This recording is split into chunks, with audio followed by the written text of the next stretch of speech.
হেই WhatsApp, সবাই কেমন আছো? আশা করি তোমরা সবাই ভালো আছো। আজকে আমি তোমাদের কাছে নতুন একটি হরর মুভি এক্সপ্লেইন করতে চলেছি, যেটি একটি টলিউড মুভি যার নাম হ্যাপি হলো। এই মুভিটি দ্য লেজেন্ড অফ সিপি হলো মুভির উপর বেস্ড করে নির্মাণ করা হয়েছে এবং এই মুভিটিও অনেক বেশি ফেমাস। মুভির কাহিনী অনেক ইন্টারেস্টিং, তাই মুভিটি খুব গভীরভাবে দেখবেন যাতে আপনারা কাহিনীটি বুঝতে পারেন এবং মনে রাখতে পারেন। তো চলেন বেশি দেরি না করে মুভির এক্সপ্লানেশন ভিডিওটি শুরু করা যায়। আর হ্যাঁ, নেটফ্লিক্সের IMDb রেটিং আছে 7.3/10 এবং সরাসরি যদি কেউ মুভিটি দেখতে চান তাহলে প্রাইম ভিডিও এবং নেটফ্লিক্সে পেয়ে যাবেন।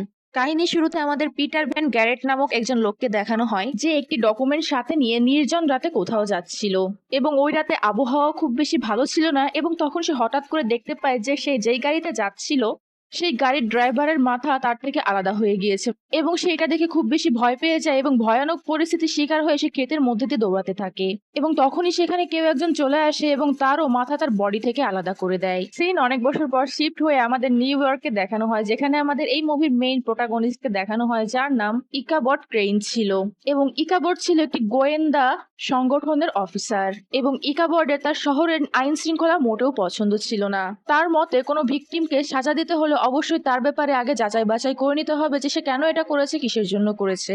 আর সে বিশেষ করে সায়েন্সে খুব বেশি বিশ্বাস করত এবং আমরা আরো একটি চাঞ্চল্যকর তথ্য পাই ইকাবটের কাছ থেকে যে এখানে যে ল ছিল সেটি সম্পূর্ণ বিচারপতিদের উপর নির্ভরশীল ছিল। তারা যাকে মন চায় তাকে যে কোনো খুশিভাবে সাজা দিতে পারতো। এক কথায় বিচারপতিরা যাকে ইচ্ছা তাকে সাজা দিতে পারতো, তার মানে তাদের মন মাফিক করতে পারতো। এক কথায় তারাই রাষ্ট্রের সর্বোচ্চ আইন। এবং ইকাবট যে গোয়েন্দা সংস্থায় কাজ করতো সেই গোয়েন্দা সংস্থায় যে মেইন জাজ ছিল তার সাথে প্রায় ইকাবটের ঝগড়া হতো। তাই তারা বলে দেয় যে তুমি যদি হ্যাপি হলো নামে যে কেসটি আছে সেটি যদি সমাধান করতে পারো তাহলে তুমি যেভাবে বলবে আমরা সেই মাফিক কাজ করার চেষ্টা করব। যার জন্য ইকাবট ওই শহরে চলে যায় যেই শহরে হ্যাপি হলো নামের প্রচলিত কাহিনীটি ঘটেছিল। এবং মুভির আগের দিকে আমরা জানতে পারি যে স্লিপি হলো একটি গ্রাম যেখানে কয়েকদিন ধরে মানুষ অস্বাভাবিকভাবে মৃত্যুবরণ করছে এবং যারাই মৃত্যুবরণ করছে তাদের বেশিরভাগই ঘাড়ে মাথা নেই, যেটার অংশটুকু আমরা মুভির শুরুতে দেখেছিলাম। এখন প্রশ্ন হলো এই মার্ডার গুলো কেন করছে বা কে বা করছে? ইকাবট কি এই কেসটি সলভ করতে পারবে? আর ইকাবটের কেন নিউ ইয়র্কের ল ভালো লাগে না, আর কেনই বা সেই আইন কানুন পরিবর্তন করতে চায়, সেটি আমরা আস্তে আস্তে জানতে পারবো। এর পরবর্তীতে আমাদেরকে দেখানো হয় যে ইকাবট স্লিপি হলোতে চলে যায় এবং সেখানকার মানুষ তাকে দেখে অনেক বেশি ভয় পাচ্ছে, কিন্তু কেন? এবং ইকাবটকে দেখে তারা এতটাই ভয় পাচ্ছিল যে তারা ইকাবটকে দেখে তাদের ঘরের ভিতরে লুকিয়ে যাচ্ছিল। এবং ইকাবটকে দেখানো হয় যে বাল্টাস ভ্যান নামের একজন লোকের ঘরে যায় এবং এই বাড়িতে ইকাবটকে থাকার জন্য ইকাবটের প্রশাসন বা সংস্থা তাকে সিলেক্ট করে দিয়েছিল। সেখানে আমাদের ক্যাটরিনা ভাল টাসেল নামের একটি মেয়েকে দেখানো হয় যে ইকাবটকে দেখা মাত্রই ভুলে ভুলে তাকে একটি কিস করে দেয়। ভাই, অস্বাভাবিক না এটা? চিনে না জানে না, দেখা মাত্রই কিস করে দেবে, এটার কোনো মানে আছে? যাই হোক, এবং সেখানে ভ্যান্টাস ভান টাসেল চলে আসে এবং সে ইকাবটের সাথে কথা বলতে শুরু করে।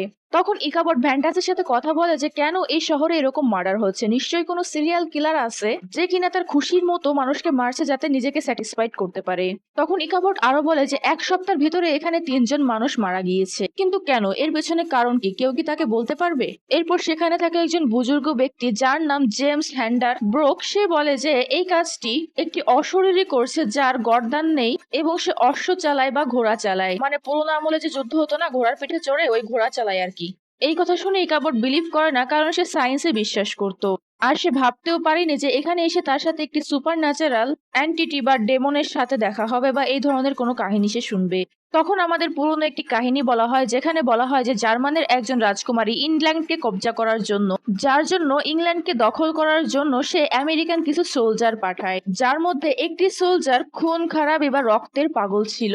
এরপর ডিয়ার ডেভিল নামক ওই সৈনিককে আমাদেরকে দেখানো হয় যে কিনা তার মৃত্যুর খুব নিকটে ছিল, যে কিনা বরফের উপর প্রায় নিস্তেজ অবস্থায় পড়েছিল। তখনই ডেয়ার ডেভিল তার সামনে দুটি বাচ্চা মেয়েকে দেখতে পায়, কিন্তু তখনই কিছু সৈনিক এসে তার গর্দান ঘাট থেকে আলাদা করে দেয়। এবং এই ঘটনাটি যেই এলাকায় ঘটেছিল সেই এলাকাটি স্লিপি হলো থেকে খুব একটা বেশি দূরে ছিল না। এইসব শোনার পরে ইকাবট ওই লোকদেরকে বলে যে কেউ যদি কাউকে মারতে চায় তাহলে সে অবশ্যই তার কবর থেকে উঠে এসে তাকে হত্যা করবে না। এবং সে আরো বলে যে সে প্রমাণ করে দেবে যে এগুলো গুজব ছাড়া আর কিছুই না। এরপরে আমাদের একটি রুরালকে দেখানো হয় যার নাম জনাথন ম্যাকবেথ। তাকে কেউ খুবই নির্মমভাবে হত্যা করে ফেলে ওই দিন রাতেই। এবং ইকাবট এই কেসটির ইনভেস্টিগেশন করতে যায়। সে ঘটনাস্থলটি অনেকভাবেই তদন্ত করে, কিন্তু সেখানে সে কোনো নমুনা পায় না। এরপরে সিন শিফট হয়ে আমাদের জোনাথনের ফিউনারেলে নিয়ে যাওয়া হয়, যেখানে জোনাথনের ছেলে ছোট ম্যাকবেথও আসে, যার এই দুনিয়ায় এখন আর কেউ নেই। যার জন্য সে ইকাবর্ডের সাথে একসাথে মিলে কাজ করতে চায় এবং তার বাবার খুনিকে ধরতে চায়। এরপর ওই গ্রামের ম্যাজিস্ট্রেট স্যামুয়েল ইকাবর্ডের কাছে আসে এবং সে ইকাবর্ডের কাছে এসে একটি চাঞ্চল্যকর কথা বলে। এবং সে ইকাবটকে কি যেন বলে আল্লাহই জানে। এরপরে তার কথা মতো ইকাবট ওই গ্রামে থাকা সকল কবর খুঁড়ে এবং কবর খুঁড়তে গিয়ে সে পিটার ভ্যান্টাসেল নামক একজন লোকের কবর খুঁড়ে, যে জোনাথন ম্যাকবেথ নামক ওই লোকটির বিধবা স্ত্রী ছিল। তখন ওই মেয়েটির বডি সার্চ করার জন্য, তার পোস্টমর্টম করার জন্য ইকাবট ওই বডিটি ট্রান্সফার করে দেয় এবং সে নিজেও ওই বডির পোস্টমর্টম করে এবং সে জানতে পারে যে মহিলাটি প্রেগনেন্ট ছিল এবং তাকে যে খুনি মেরেছে সেও এই বিষয়টি জানতো, যার জন্য সে তার আগে বাচ্চাটিকে মেরেছে, তারপর তার মাথা কেটে তাকে হত্যা করেছে। এবং সবাই যখন এই বিষয়টি জানতে পারে, সবার মনে প্রশ্ন জাগে যে কে তাদের সাথে এরকম করছে এবং তাদেরকে এমন ভয়ানক মৃত্যুর পথে ঠেলে নিয়ে যাচ্ছে। এবং এই ঘটনার পর ইকাবট যখন তার বাড়িতে ফিরে, তখন সে সেখানে ক্যাটরিনাকে দেখতে পায় এবং ক্যাটরিনা ইকাবটকে দেখে লজ্জা পাচ্ছিল, কারণ সে ইকাবটকে অনেক বেশি পছন্দ করে ফেলেছিল এবং ইকাবট ও ক্যাটরিনাকে পছন্দ করতো এবং তারা দুজনে তাদের ফিলিংস গুলো একে অপরের কাছ থেকে লুকিয়ে রাখতো। এবং এখানে আমরা জানতে পারি যে পিটার ভ্যান ক্যারেট এবং ক্যাটরিনের বাবা একে অপরের আত্মীয় ছিল এবং পিটার ভ্যান ক্যারেটই ইকাবটকে তাদের বাড়িতে পাঠিয়েছিল থাকার জন্য। এবং ক্যাটরিনার বাবা ভ্যান টাসেলের বর্তমান যে স্ত্রী, সে হচ্ছে আসলে ক্যাটরিনার সৎ মা। এবং ক্যাটরিনার যে মা ছিল, তার মায়ের মেয়েদের সাথেই তার বাবা বিয়ে করেছিল। এবং ঘরের কাজের লোক থেকে হঠাৎ করে বাড়ির মালিকিনী হয়ে যাওয়া খুবই অদ্ভুত ছিল। ক্যাটরিনার বাবা ভ্যান টাসেলের সাথে তার ফ্রেন্ডদের কিছু ঝামেলা চলছিল। এরপরে আমাদেরকে দেখানো হয় যে ম্যাজিস্ট্রেট স্যামুয়েল সেখান থেকে রেগে মেগে বের হয়ে গিয়েছে এবং কি হয়েছে তা জানার জন্য সে স্যামুয়েলের পিছে গেলে স্যামুয়েল তাকে বলে যে সে ওই মহিলাটির ব্যাপারে বলে তাকে অনেক বড় ভুল করে ফেলেছে। এবং তখনই এটি বলার সাথে সাথে সেখানের আবহাওয়া খারাপ হতে শুরু করে এবং যেটা দেখা মাত্রই ম্যাজিস্ট্রেট স্যামুয়েল ভয়ে দৌড়াতে থাকে এবং তখনই তাকে কেউ একজন এসে ঘোড়ার পিঠে চড়ে তার মাথা গর্দান থেকে আলাদা করে দেয় এবং স্যামুয়েলের কাটা মাথা ইকাবটের কাছে এসে পড়ে এবং ঘোড়ার পিঠে চড়া লোকটি ইকাবটের কাছে এসে স্যামুয়েলের মাথা নিয়ে চলে যায় এবং এই পরিস্থিতির শিকার হয়ে ইকাবট সেখানেই বেহুশ হয়ে যায়। কিন্তু ঘোড়ার পিঠে চড়া লোকটি ইকাবটের কোনো ক্ষতি করেনি। এরপর আমাদের ইকাবটের ব্যাপারে কিছু তথ্য দেওয়া হয়। ইকাবটের যে মা ছিল সে কালো জাদু প্র্যাকটিস করতো, কিন্তু সে ইকাবটকে অনেক বেশি ভালোবাসতো। এবং ইকাবটের বাবা যখন জানতে পারে যে তার মা কালো জাদু করে, তখন ইকাবটের বাবা নিজের হাতে তার মাকে মেরে ফেলে, যার জন্য ইকাবট সবসময় সায়েন্সে বিশ্বাস করতো। কিন্তু ইকাবট নিজেই দেখেছে যে কিভাবে ঘোড়ায় চড়া লোকটি স্যামুয়েলের মাথা নিয়ে গিয়েছে, এই জন্য সে এখন সুপার ন্যাচারাল কাহিনী বিশ্বাস করতে শুরু করেছে। ইকাবট ছোট ম্যাকবেথকে নিয়ে জঙ্গলের ভেতর দিয়ে যাচ্ছিল, তখন তারা সেখানে একটি গুহা দেখতে পায় এবং গুহার ভেতরে প্রবেশ করলে সেখানে তারা একটি ভৌতিক মহিলাকে দেখতে পায়, যে ঘোড়ার পিঠে চড়া মাথাহীন লোকের ব্যাপারে বলে একটি কবিতার মাধ্যমে এবং বলার পরপরই সে মারা যায়। আবারও একটি দুর্ঘটনার শিকার হয়ে ইকাবট সেখান থেকে পালিয়ে চলে আসে ছোট ম্যাকবেথকে নিয়ে। তখনই সেখানে সে ক্যাটরিনাকে দেখতে পায়, যে কিনা ইকাবটকে সাহায্য করার জন্য এসেছিল। ক্যাটরিনা ইকাবটকে নিয়ে একটি সাধারণ গাছের কাছে চলে আসে, যে গাছের পাতা পুতো ছিল না এবং ওই গাছের নিচেই ঘোড়ায় চড়া ওই মাথাহীন ব্যক্তিকে কবর দেওয়া হয়েছিল এবং তারা সেখানে গিয়ে দেখতে পায় যে গাছটি থেকে এখনো তাজা রক্ত পড়ছিল। এরপর ইকাবট ওই গাছের কাছে যায় এবং সেখানে ওই মাথাহীন লোকের কবরটি খুঁড়ে বের করে, কিন্তু কবর খোঁড়ার পর ইকাবট দেখতে পায় যে সেখানে কোনো লাশও ছিল না এবং সেখানে কোনো মাথার কঙ্কালও ছিল না। তার মানে সেই কঙ্কালকে কেউ একজন চুরি করে নিয়েছে। এবং তখনই তাদের সামনে দিয়ে ওই ঘোড়ায় চড়া লোকটি গাছটি চিরে বের হয়ে আসে এবং গ্রামের দিকে ছুটতে থাকে এবং ওই মাথাহীন ঘোড়ায় চড়া লোকটি একটি পরিবারকে সম্পূর্ণভাবে শেষ করে দেয়। এবং ওই মাথাহীন ঘোড়ায় চড়া লোকটি যখন তাদেরকে মেরে যাচ্ছিল, তখন ক্যাটরিনার একজন ফ্রেন্ড মাথাহীন লোককে একটি বন্দুক দিয়ে শুট করে দেয়, কিন্তু বন্দুকের গুলি তাতে তার কোনো ইফেক্ট করে না এবং মাথাহীন অশরীরীটি ক্যাটরিনার ফ্রেন্ডের উপর আক্রমণ করে দেয়। এবং তখনই সেখানে ইকাবট চলে আসে তাকে সাহায্য করার জন্য এবং তখনই ইকাবট কিছু করতে পারে না এবং ওই মাথাহীন অশরীরীটি তাকে মেরে সেখান থেকে চলে যায়। কিন্তু এবারও ইকাবটকে সে কিছু বলে না এবং ইকাবট প্রাণে বেঁচে যায়। ইকাবট প্রাণে বেঁচে গেলেও সে আহত হয়ে গিয়েছিল এবং যেহেতু সে একটি সুপার ন্যাচারাল এন্টিটির সাথে ফাইট করেছিল, তাই ক্যাটরিনা তার জন্য একটি জাদুর ড্রিঙ্কস আনে এবং এটি পান করা মাত্র ইকাবট তাড়াতাড়ি রিকভার করতে শুরু করে।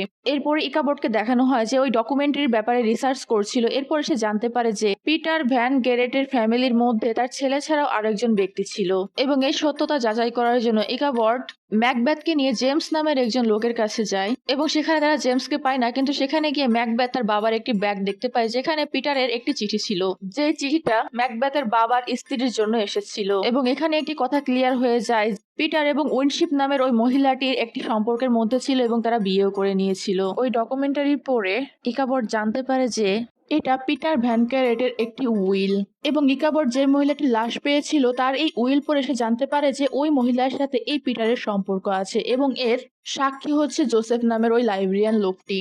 আর পিটার ভ্যান ক্যারেট হচ্ছে ওই ব্যক্তিটি যাকে আমরা মুভির শুরুতে দেখেছিলাম।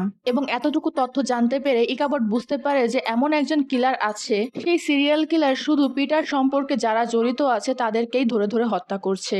এবং ইকাবট যখন তার রুমে আসে তখন সে দেখতে পায় যে ক্যাটরিনা সেখানে বসে তার ডকুমেন্টগুলো পড়তেছে, এবং ক্যাটরিনা তার ডকুমেন্টগুলো পড়ে বুঝতে পারে যে ইকাবট তার বাবার উপরেই সন্দেহ করছে। রাতে ইকাবট দেখে যে তাদের ঘরে থেকে কেউ একজন বের হচ্ছে। তার পিছু পিছু গেলে ইকাবট একটি রুমের ভেতরে যায় এবং সেখানে গিয়ে সে দেখতে পায় যে ক্যাটরিনার সৎ মা কারোর সাথে ইন্টিমেট হচ্ছে এবং সে হাত কেটে তার উপরে তার রক্ত দিচ্ছে, যা খুব অস্বাভাবিক ঘটনা ছিল। এবং এটা দেখা মাত্র ইকাবট তার রুমে চলে আসে এবং ক্যাটরিনার বাবার বিরুদ্ধে যে যত ডকুমেন্ট জমা করেছিল ক্যাটরিনা সেই সকল ডকুমেন্টস গুলো পুড়িয়ে দেয়। এরপরে গ্রামে চেঁচামেচির আওয়াজ শুরু হয় এবং তারা জানতে পারে যে ক্যাটরিনার মাকে ওই কাটা মাথাওয়ালা লোকটি মেরে ফেলেছে। এই ঘটনার পরে সবাই ভ্যালটাস মানে ক্যাটরিনার বাবার বাড়িতে চলে যায় এবং চার্চে গিয়ে সবাই একে অপরের সাথে যুদ্ধ করতে শুরু করে দেয়, এবং ঘোড়ায় চড়া ওই মাথাহীন মানবটি বা অশরীরীটি এসে ভ্যালটাসকে সেখানে মেরে দেয়।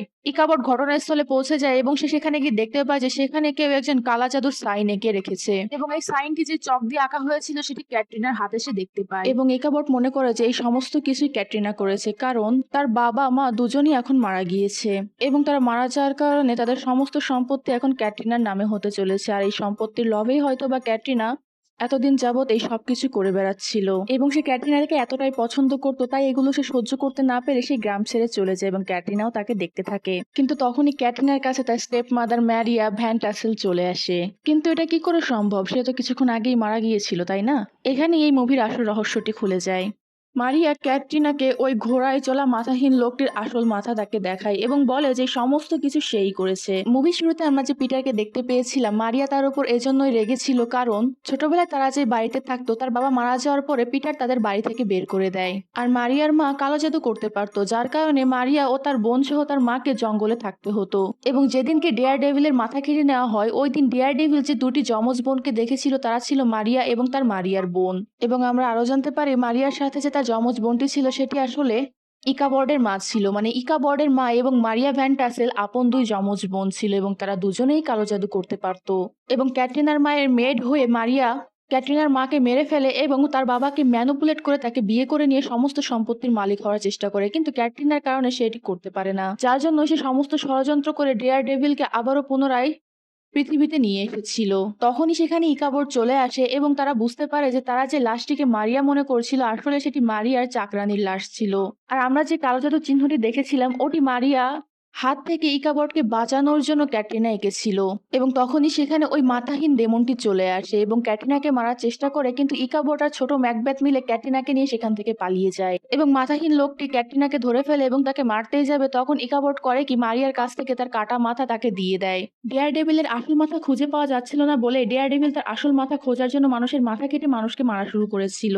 তাই এখন যেহেতু সে তার মাথা পেয়ে গিয়েছে তাই সে ক্যাটরিনাকে ছেড়ে দেয় এবং সে তার নিজের মাথা তার শরীরের সাথে জয়েন করে দেয়। এবং মারিয়া যেহেতু তার সাথে একটি ডিল করে রেখেছিল তার এবং একটা বন্ডিং এর মতো সূত্র করে রেখেছিল, এই বন্ডিং এর কারণে সে ডেয়ার ডেভিলের কাছে নিজের আত্মা বিক্রি করে দিয়েছিল। তাই ডেয়ার ডেভিল তাকে জোর করে কিস করে এবং নরকের দরজা খুলে যায় এবং তারা দুজনই সেখানে চলে যায়।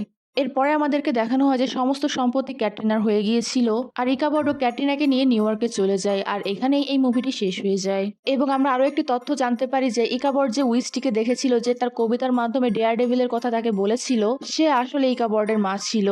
এই জন্য ইকাবট তাকে দেখে ভয় পেয়ে গিয়েছিল। এবং আমরা দেখেছিলাম যে ইকাবটের বাবা তার মাকে মেরে ফেলেছে এবং মারিয়ার রাস্তায় এখন তার বোন ছিল না আবার অন্য কেউ ছিল না, যার কারণে সে শয়তানের কাছে নিজের আত্মার বিনিময়ে একটি ডিল করে এবং ডেয়ার ডেভিলকে পুনরায় ডেকে আনে। এবং তারা এটাও ডিল করে যে তারা মরার পরে একসাথে নরকে যাবে, যেহেতু ডেয়ার ডেভিলের মাথার বিনিময়ে সে ডেয়ার ডেভিলকে দিয়ে এই সমস্ত কাজ করাচ্ছিল। এবং মুভি শেষে যেহেতু ডেয়ার ডেভিল তার মাথা পেয়ে গিয়েছিল তাই সে আর মারিয়ার বশভূত ছিল না এবং সে মারিয়ার কোনো হুকুমও পালন করতে পারছিল না বা ইচ্ছাকৃতভাবে করছিল না এবং সে মুক্ত হয়ে গিয়েছিল। এজন্যই সে লাস্টে মারিয়াকে কিস করে এবং তারা দুজনেই একসাথে মিলে জাহান্নামে চলে যায়। এবং ইকাবোরও যেহেতু সুপার ন্যাচারাল জিনিস বিশ্বাস করতো না, কিন্তু এই ঘটনার পরে সে এখন বিশ্বাস করে নিয়েছে। এবং সে যেহেতু স্লিপি হলোর কেসটিও সমাধান করে নিয়েছে, তাই সেখানকার জাজেরা এখন সায়েন্টিফিক্যালি এবং বিভিন্ন যুক্তি দিয়ে তাদের বিচার কাজ সম্পন্ন করবে, যেটা ইকাবোর চেয়েছিল। মুভির কাহিনী খুবই সাধারণ ছিল, কিন্তু মুভিতে বিভিন্ন টুইস্ট থাকার কারণে মুভিটি আমার কাছে অনেক ভালো লেগেছে। আপনাদের কাছে কেমন লেগেছে সেটি কমেন্ট করে জানাবেন। এবং মুভির কাহিনীটি ভালো লেগে থাকলে, এক্সপ্লানেশনটি ভালো লেগে থাকলে লাইক বাটনে ক্লিক করে দিবেন এবং চ্যানেলটি সাবস্ক্রাইব করে আমার পাশে থাকবেন। টিল দেন, আল্লাহ হাফেজ সবাইকে।